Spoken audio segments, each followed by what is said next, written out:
Agronegócio, Renan, a indústria aqui em Ponta Grossa, sempre puxando aí números aí de empregos expressivos no CAGED, as cooperativas em Ponta Grossa, em demais municípios dos Campos Gerais, são um motor muito grande aqui, impulsionam muito, geram muitas riquezas e movimentam a economia. Como que elas se inserem no plano de governo de vocês, nas propostas nacionais do Partido Missão, como aproveitar esse potencial e os dados, os números que já tem, que já se apresentam aqui como a riqueza da região, como que vocês pensam, como que você enxerga esse cenário e como ele agrega as suas ideias aqui para o Paraná. Olha, as cooperativas agrícolas, o associativismo dos produtores rurais, e esse associativismo ele parte tanto da produção até a parte de crédito. Você tem cooperativa de crédito, você tem, vamos dizer, cooperativas que acabam criando seus próprios silos e áreas de armazenamento. O que você tem aqui é muito acima da média nacional. Eu não tenho como vir aqui e não falar bem, porque eu estou rodando o Brasil. Eu vejo coisas aqui que eu não vejo no resto do Brasil. Por isso que eu fico, desculpa a palavra, pistola, para não falar outra palavra, com a questão logística. Por exemplo, a parte de silo e armazenamento, você anda a cada 15, 20 quilômetros aqui, você vê um complexo de silo e armazenamento, saindo de Cascavel, vindo para cá, a mesma coisa de Maringá e Londrina. Aí eu pergunto, tá, iniciativa privada, as cooperativas fizeram isso, enquanto isso a estrada tá estragada. Você vê, assim, ó, aqui tá a iniciativa privada, aqui tá o poder público não trabalha direito, a iniciativa privada trabalha direito. Então, como eu deixo de atrapalhar? A pergunta sempre é, como eu deixo de atrapalhar a iniciativa privada? Como eu descentralizo o universo bancário, o universo de empréstimos no Brasil, para que essas cooperativas de crédito possam ter mais margem para crescer?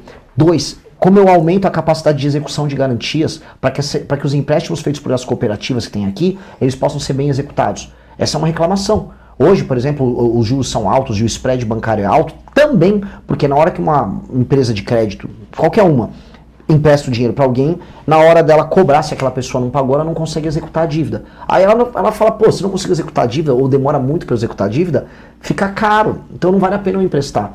A gente precisa facilitar esse tipo de trabalho, porque facilita o capitalismo. E o capitalismo aqui está desenvolvido. Aqui está no nível, Goiás está similar, em que, vamos dizer, as cooperativas, os fazendeiros estão acumulando recurso e eles querem agora investir em outras áreas. Então o filho de um fazendeiro quer também investir numa empresa de tecnologia, ele quer investir numa indústria. Eles mesmos são o motor do crescimento. Esse fenômeno aconteceu em São Paulo, quando a indústria cafeeira em São Paulo começou a fazer manufatura. Eles saíram do café e foram para a indústria. Então, a gente está nesse processo acontecendo aqui. O lance é o governo não atrapalhar. O modelo aqui está funcionando tão bem, e eu acho que essa situação ela é tão, como eu posso colocar, positiva, que eu não teria um grande plano nacional visando aqui, deixar de atrapalhar o empreendedor. O foco nosso, do Estado, tem que se atuar em outras regiões. Inclusive levar o modelo de cooperativa e associativista para o Nordeste, por exemplo, em que essa cultura não é grande.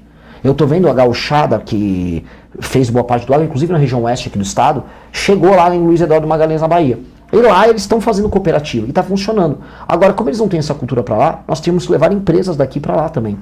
E fazer o que eles estão fazendo aqui, lá também. Isso vai beneficiar, inclusive, o faturamento dessas empresas que são sediadas aqui no estado. Isso é bom para todo mundo. E é um modelo de, vamos dizer, de exportação aqui da região. Então, colocando de maneira clara em linhas bem diretas, investir em infraestrutura, abaixar impostos, ter segurança jurídica, vocês já sabem o que fazer. É igual que eu falo quando eu rolo no interior de São Paulo. Eu não tenho muito que, eu vou deixar de atrapalhar, vocês já sabem o que fazer. Aqui, São Paulo, Santa Catarina, Goiás, só deixa a galera trabalhar. Para de atrapalhar que o paranaense já sabe o que fazer. Sim, e considerando que se tratar de uma região muito forte aqui nos Campos Gerais, muitos municípios aí trabalhando em conjunto, um dos pontos, uma das pautas importantes nas propostas de vocês, Renan, é a questão da diminuição dos municípios no Brasil, não se tratando aqui especificamente do Brasil, né? Poderia explicar como que acontecerá isso, que critérios que vocês avaliam dentro dessa ideia, até para o pessoal entender melhor do que se trata e evitar, claro, uma disseminação equivocada dessa ideia, porque é um ponto que eu particularmente poucas vezes vi sendo tratado, se não nunca vi sendo tratada nas campanhas, nos projetos. E vocês chegam aí com essa posição. Explica pra gente como seria. De maneira muito simples, para quem é do Paraná e está nos assistindo.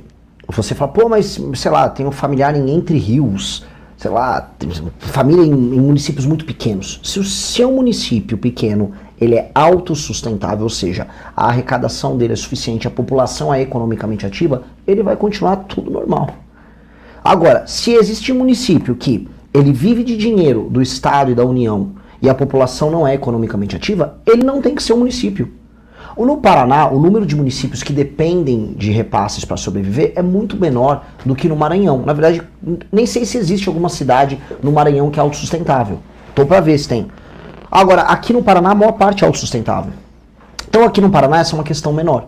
Agora, como o Paraná se beneficia dessa questão? A partir do momento que eu reduzo o número de municípios nos estados em que os municípios são insolventes, que eles não pagam as próprias contas, eu vou economizar. Imagina o seguinte, se eu reduzo de 5.800, 5.500 municípios para 2.800 municípios, 2.700, eu reduzi mais de 2.000 municípios. São entre prefeito e vice-prefeito, menos 4.000 prefeitos e vice-prefeitos, menos milhares de câmaras de vereadores, milhares e milhares, dezenas de milhares de vereadores que deixam de existir, dezenas de milhares de verbas inúteis. Eu estou literalmente cortando uma massa de políticos que não precisava existir. E isso vai ter que ser feito. Aí faz parte de um processo, vai sobrar mais dinheiro para a federação. E esse mais dinheiro ele aumenta investimento. Aumentando investimento, eu consigo investir em infraestrutura para as pessoas aqui. Porque aqui está precisando desses investimentos que a gente está falando o tempo todo. E sobra também dinheiro para você reduzir imposto. Então, esse é um projeto que ele ataca um tema que é nacional, mas que ele tem uma distribuição diferente. A partir do norte de Minas para cima, os municípios realmente são pequenos e economicamente eles não fazem sentido. Então, juntar os municípios para você criar um município maior, com uma administração só, que se torna mais funcional e rentável, é um caminho para resolver a administração pública do Brasil. Esse seria um dos principais pontos para a economia do país que vocês pensam, que vocês propõem, porque todo mundo fala, a gente vê essa mensagem que assusta até muitos brasileiros, sobre o Brasil está quebrando, o Brasil vai quebrar. Seria um caminho, acredita que esse é um caminho para buscar a solução no longo prazo? É parte da nossa reforma administrativa, que é a reforma da administração do Estado brasileiro. O Estado brasileiro precisa ser remodelado porque ele vai quebrar. E comenta-se, é verdade, ele quebra até 2028 se nada for feito. Então eu vou fazer uma reforma fiscal muito agressiva para mexer em gastos do governo federal, em injustiças do governo federal, para cavar só em cortes nos gastos obrigatórios coisas de 250 bilhões e também depois poder reduzir os juros, que aí eu economizo mais um monte reduzindo os juros e ainda o dinheiro fica barato para as pessoas. Mas a reforma administrativa ela vai mexer, no fundo, com gastos do Estado brasileiro, com certeza, vai racionalizar, vai tornar mais inteligente a forma como a gente gasta o dinheiro nos municípios do Brasil. Isso vai ser perfeito. Vai acabar com uma classe política parasitária de, vamos colocar aqui, prefeito e vereador vagabundo. A vida das pessoas no Nordeste, especialmente, vai melhorar demais. Aí o cara fala, pô, mas eu tô em Ponta Grossa, por que o Renan já falou do Nordeste? Porque, meu amigo, se eu não resolver o Nordeste, no mínimo, aquelas pessoas vão migrar pra cá. E você tem uma pressão sobre os serviços sociais aqui, você tem favelização, porque às vezes você não consegue ter casa para receber essas pessoas, você tem problemas sociais aqui gerados por uma desigualdade. Então eu tenho que resolver lá para a tua vida ficar boa aqui, no mínimo. Então a gente tem que pensar no Brasil como um todo. Então esse assunto é muito importante. E reduzindo esse número de cidades, eu consigo aí implicar uma coisa que nós estamos chamando de lei de responsabilidade administrativa, né? Que funciona da seguinte maneira: um prefeito, e aqui também vai ser assim no Paraná, todo prefeito ele será avaliado, além do povo, através do voto, ele vai ser avaliado por critérios objetivos. Aí, o que é um critério objetivo? É assim, o povo não sabe avaliar se o prefeito colocou esgoto ou não. O povo não sabe avaliar se a educação melhorou ou não. A maior parte da população, na maior parte dos municípios do Brasil, não ligam para as coisas que importam. Se o prefeito dá um dinheirinho, colocar um parente na prefeitura, fizer um show do Wesley Safadão, isso em cidade pequena, ele compra o voto de todo mundo. Isso se ele não compra mesmo, como acontece em muitos lugares. Pois bem, a gente vai estabelecer critérios que vão ser assim. O prefeito vai ter que cumprir, aumentar a cobertura de esgoto no mandato dele, sempre. Ele vai ter que melhorar as notas no ranking do SAEB, que é o ranking do ensino básico. Ele vai ter que ir bem nos provões gerais que tem na parte de educação e nas avaliações que a gente vai fazer sobre tempo de atendimento na área de saúde. Tudo que ele melhore, a gente vai ter uma pontuação. Se ele cumpre uma pontuação, tá tudo bem, concorre para a reeleição, vida que segue, pode receber emendas no município.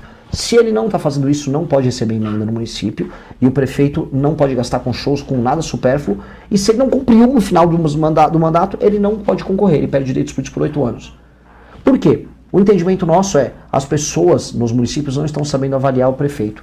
E quando o prefeito não cuida do que ele precisa cuidar, entendendo, o dinheiro vem, o dinheiro vai para os municípios.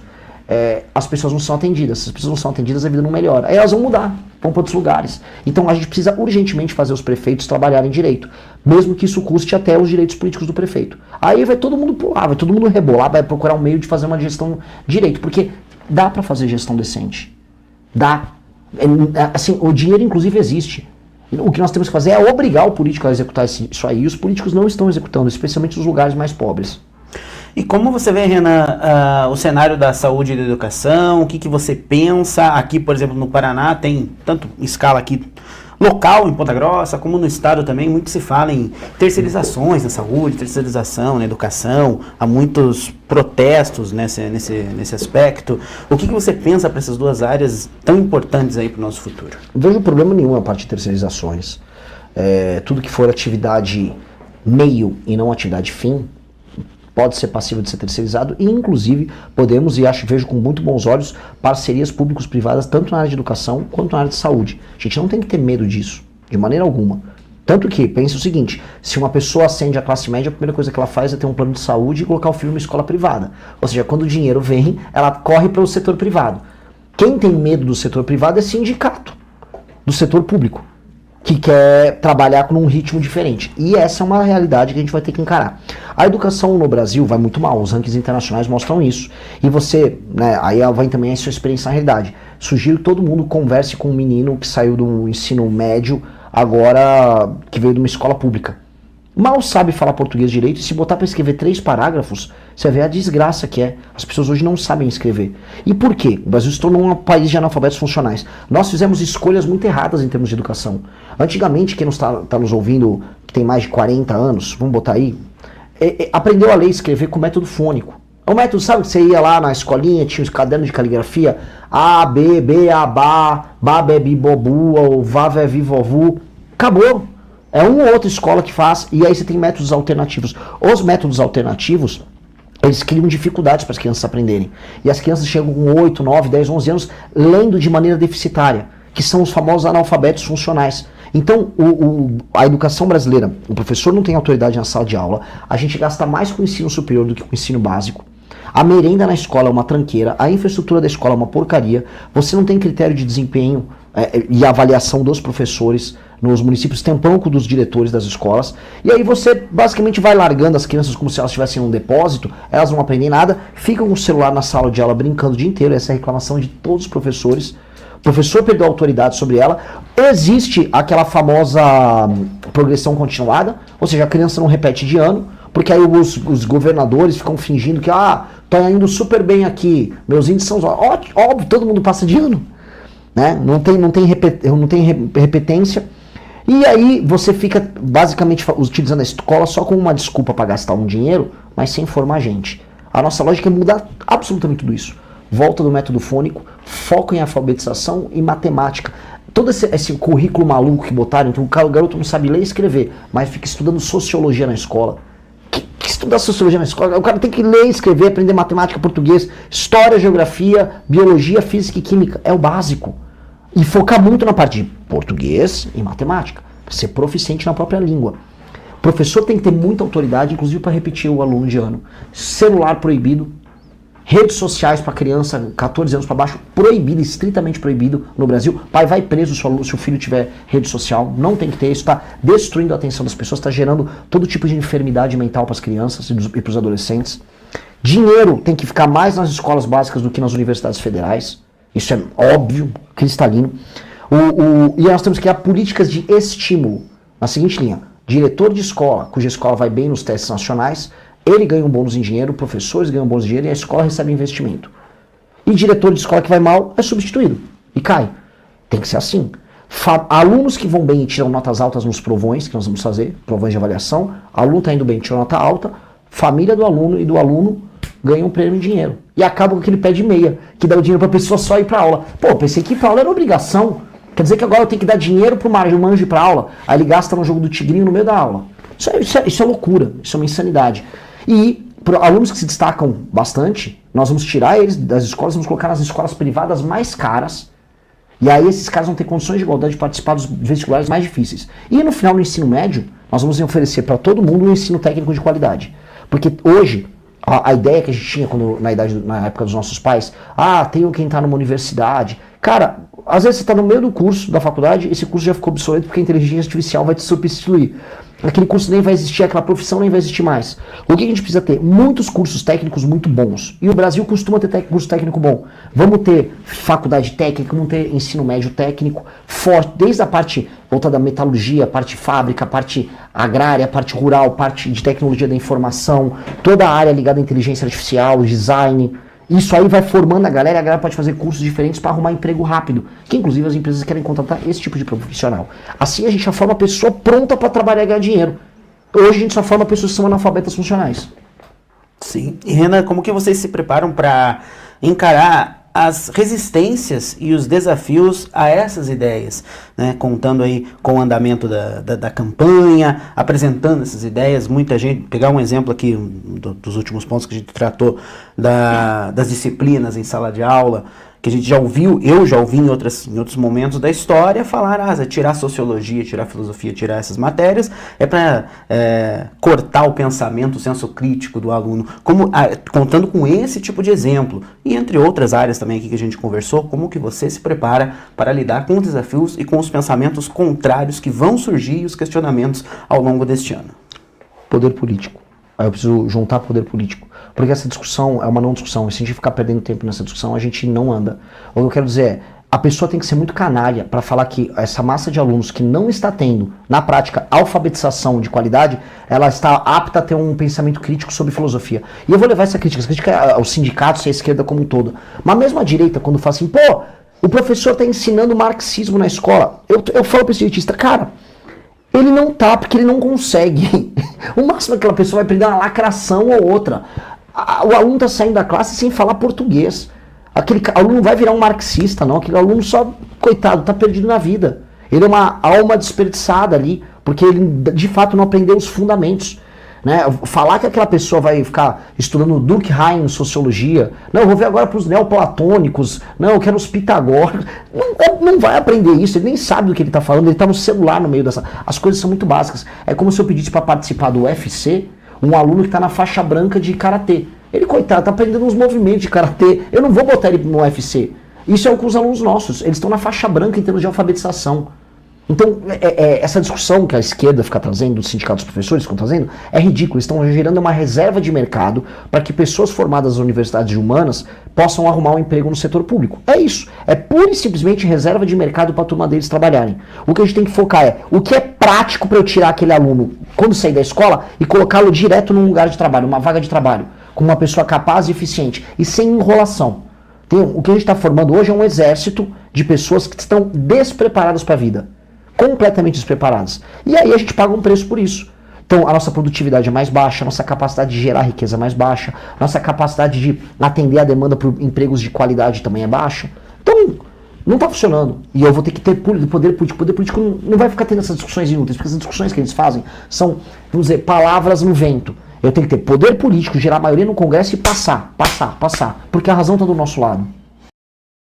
Fala rapaziada, beleza? Você está no canal Victor Ayer Rock. Bora comentar mais uma participação do Renan Santos em um podcast.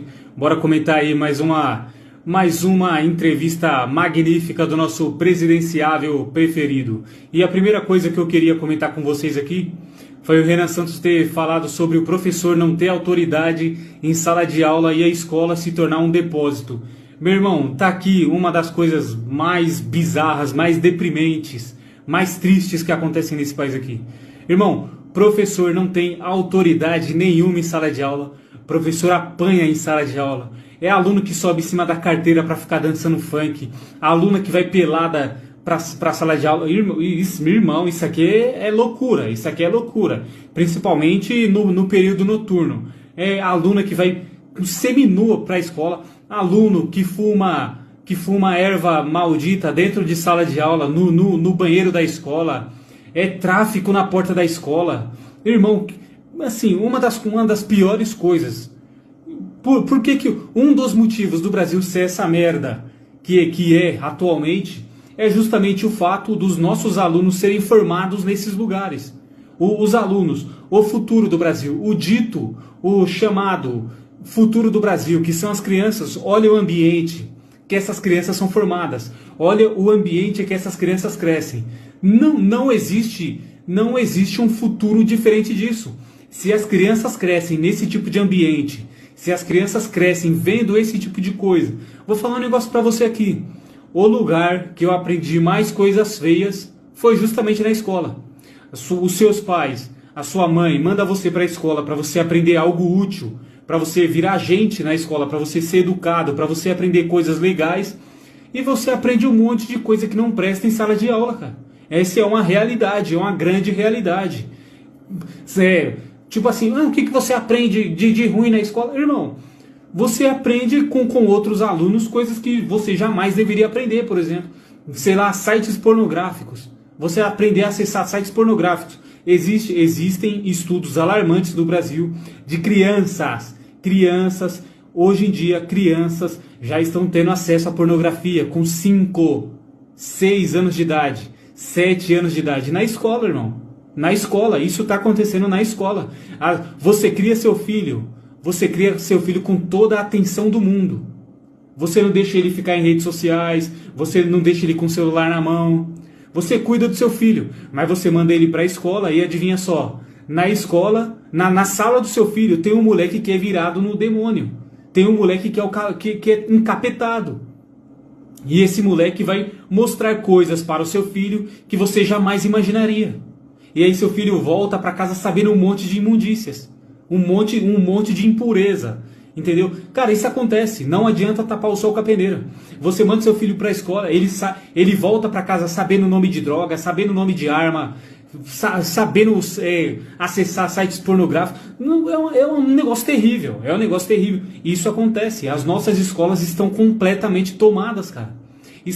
As escolas do Brasil são uma zona. São uma zona. O professor apanha. Se você pesquisar aqui no YouTube, professor apanhando de aluno em sala de aula, você vai achar uns 200 milhões de vídeos. É um negócio simplesmente assustador. É aterrador. Algo precisa ser feito urgentemente. Não tenha a menor dúvida disso. É uma das principais coisas que precisam ser feitas caso o Renan Santos se torne o presidente da República. Um sistema de ensino brasileiro precisa ser extremamente alterado. Não tenha a menor dúvida disso. Não tenha a menor dúvida disso. Do jeito que tá, cara, é só ladeira abaixo. É só ladeira abaixo, não tenha dúvida disso. Aqui o Renan se passou, tá? Aqui eu acho que o Renan falou uma besteira. Eu posso ter uma opinião divergente aqui. Eu não vou concordar com tudo que o Renan fala, não. Eu não vou concordar com tudo que o Renan fala, não. Isso aqui, pra mim, eu acho que esse tipo de declaração aqui vai pegar mal pra ele, porque ele vai ser questionado sobre isso aqui mais pra frente. Cara, o Renan Santos falou que vai prender pai de aluno que tiver com rede social, que tivesse... Cara, isso aqui jamais aconteceria. Jamais, em hipótese alguma. Qual a chance disso aqui acontecer? O pai de um aluno ser preso porque um moleque de 14 anos estava com um celular e rede social. Não, isso aqui o Renan errou em falar isso aqui. Isso aqui jamais aconteceria. No máximo, cara, o pai ser chamado na escola. No máximo, o pai ser chamado na escola, o celular ser apreendido. Agora, o pai de um aluno ser preso. O pai do aluno ser preso porque o aluno estava com uma rede social. Aqui eu acho que está muito errado. Beleza, eu concordo com o fato de uma criança de 14 anos não ter rede social. Eu acho que a rede social para indivíduos com menos de 14 anos são danosas. Isso é um fato, tá? Já existem muitos estudos que embasam isso. Uma criança passar 2, 3 horas em uma rede social com menos de 14 anos é algo extremamente prejudicial. O consumo de vídeos curtos, crianças consumindo vídeos curtos é algo terrível, neurologicamente, causa deformações cerebrais, cara, gravíssimo. Isso é gravíssimo mesmo, não é brincadeira. Agora fala que vai prender pai de aluno porque o aluno está com celular e rede social, eu acho que é algo que jamais aconteceria, de verdade mesmo. De verdade. Eu acho que nem seria um absurdo, tipo, levar um pai para prestar depoimentos, sei lá, algo assim. Eu acho que nem seria absurdo. Agora, prender é algo que jamais aconteceria. Então, é algo aqui, um ponto que eu discordo do Renan Santos. Raramente eu discordo de algo que ele fala, mas eu acho que isso aqui tá errado. Beleza, eu acho que tem que proibir celular em sala de aula. Eu acho que tem que proibir crianças de 14 anos de ter rede social. Se eu não me engano, já é até proibido. Eu acho que se você for criar uma conta numa rede social e você tiver menos de 14 anos, eu acredito que não é possível. Você tem que colocar, você vai ter que usar os dados do seu pai. Eu acho que uma criança não consegue criar conta numa rede social. Eu acho que isso já existe. Mas, obviamente, as crianças dão um jeito de burlar isso, né? Obviamente.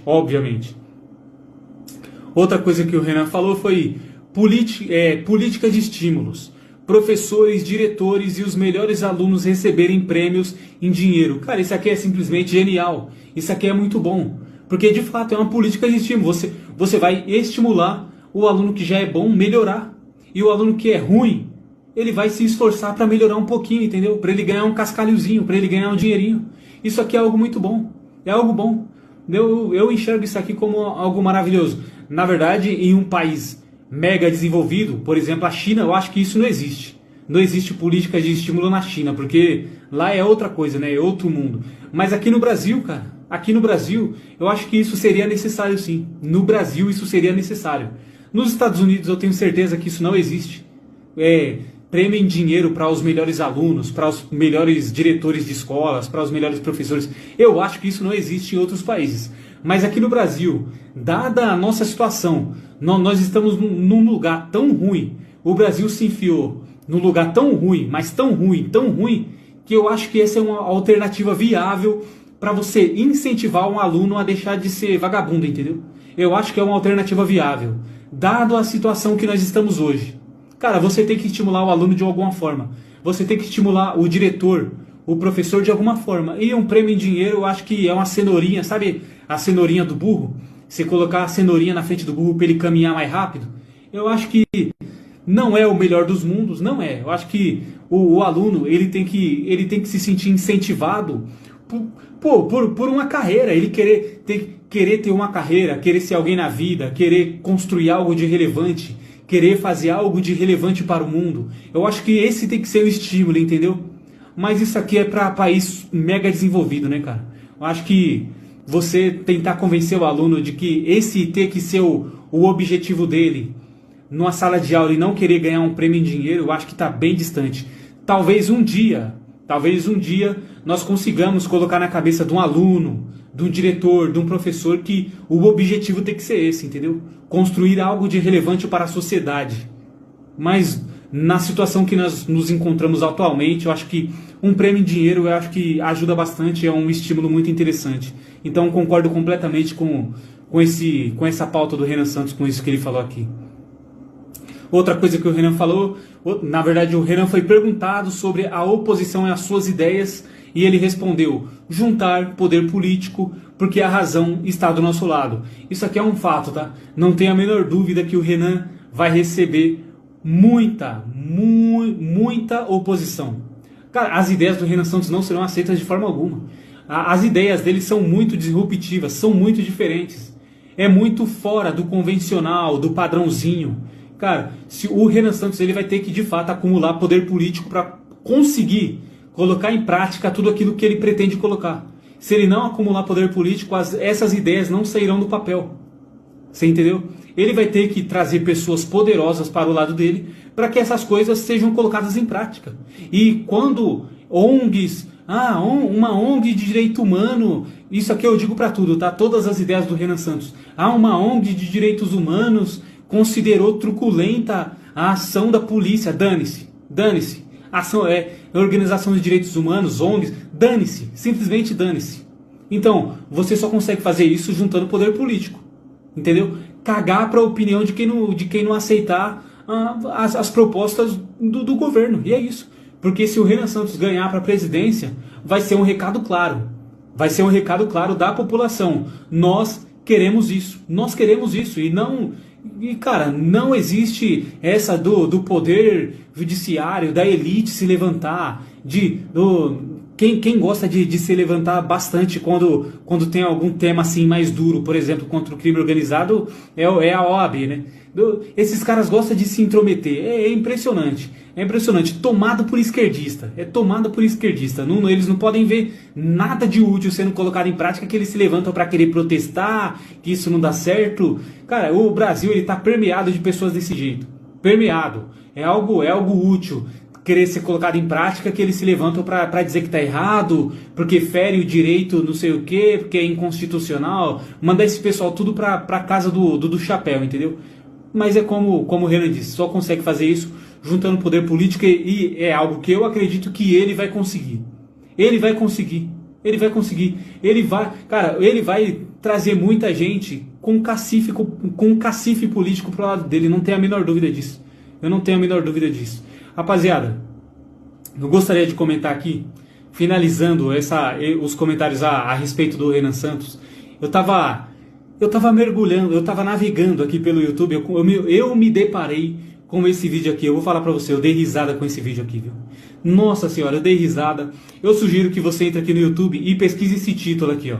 Irmão, você vai dar risada. Entra no YouTube e pesquisa isso. Kiko e Suman analisam escalada fascista de Renan Santos e MBL. Irmão, eu dei risada disso. E muito engraçado, cara, muito engraçado. Esse carinha da direita é aquele que o Renan reagiu a um vídeo dele. Entendeu? Que ele pegou e fez um comentário a respeito do Renan Santos. Esse cara tem que estar preso. Ele falou que vai entrar no helicóptero e sair dando tiro na favela. Foi ele que reagiu. Foi ele que reagiu a esse comentário do Renan. E o Renan reagiu viralizou no Instagram, cara. Viralizou. E esse aqui é um vídeo. Eu não conhecia esse pessoal. Apareceu pra mim. Esse vídeo apareceu recomendado pra mim no YouTube. Eu apertei pra ver, né, do que se tratava. Esse título me chamou a atenção. E pensa num vídeo engraçado, cara. Os caras se remoendo. Irmão, vocês vão ter que aceitar. Vocês vão ter que acertar. A patotinha da esquerda vão ter que aceitar. Olha só. Se vocês quisessem de fato impedir o MBL, os caras do MBL, vocês teriam que ter dado um jeito dos caras não conseguirem fundar um partido. Mas agora já foi, meu amigo. Agora já foi. Os caras fundaram um partido. Vocês vão aguentar 30, 50 anos o nome Missão.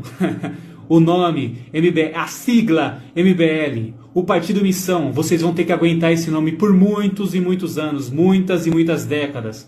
Só vai aceitando, vai se acostumando. O Partido Missão chegou pra ficar, vai se acostumando, meu brother, vai se acostumando. Cara, assista esse vídeo, é muito engraçado, cara, é muito engraçado. Os caras falam meio que querendo denegrir a imagem do MBL, falar mal do MBL, mas só você olha o vídeo do cara e aí você pensa o seguinte, cara, não precisa me convencer a votar no Renan, eu já ia votar nele mesmo. Porque você assiste o vídeo do cara, você fica mais convencido ainda de que o Renan é o caminho certo. É muito bom, cara, é muito bom. E agora eu queria trazer um comentário muito imbecil que eu recebi que eu recebi em um dos meus vídeos aqui no YouTube. Olha, é disparado, tá? Esse aqui é um dos comentários mais imbecis que eu já li em toda a minha vida. Em um determinado vídeo aqui no YouTube, eu tava falando que o Partido Missão é a verdadeira direita, né? E aí o cara respondeu isso. Verdadeira direita que assume que para viajar depende de doação de filiados de 5 reais e 30 reais. A direita aqui é meus ovos. Meu amigo, que comentário burro, cara, que comentário burro. Aí eu respondi, né, muito educadamente. Esse comentário ganhou de todos em nível de retardadismo. Como assim, acéfalo? Direita de verdade não pode pedir doações? O certo é pegar metade do salário dos assessores, né? Que aqui uma indireta clara ao senhor Flávio Rachador, que pegava metade do salário dos assessores dele, né? A famosa rachadinha. Cara, que comentário burro, viu? Que comentário burro. Verdadeira direita que assume que para viajar depende de doações de filiados de 5 a 30. Direita aqui é meus ovos. Que comentário burro, cara. Que comentário burro. Quer dizer então que a verdadeira direita não pode pedir doações para viajar? Que negócio mais burro. O certo então é desviar dinheiro, né? O certo é desviar dinheiro para fazer as viagens. Que cara burro, mano. Que cara burro. Meu amigo, é difícil, viu? É difícil. Rapaziada, é o seguinte, dá uma força aí. Se inscreve nesse canal. Você vai se inscrever nesse canal agora. Não tem essa. Se inscreve nesse canal. Deixa seu like aí, firmeza. Eu vou ficando por aqui. Um forte abraço e até o próximo vídeo.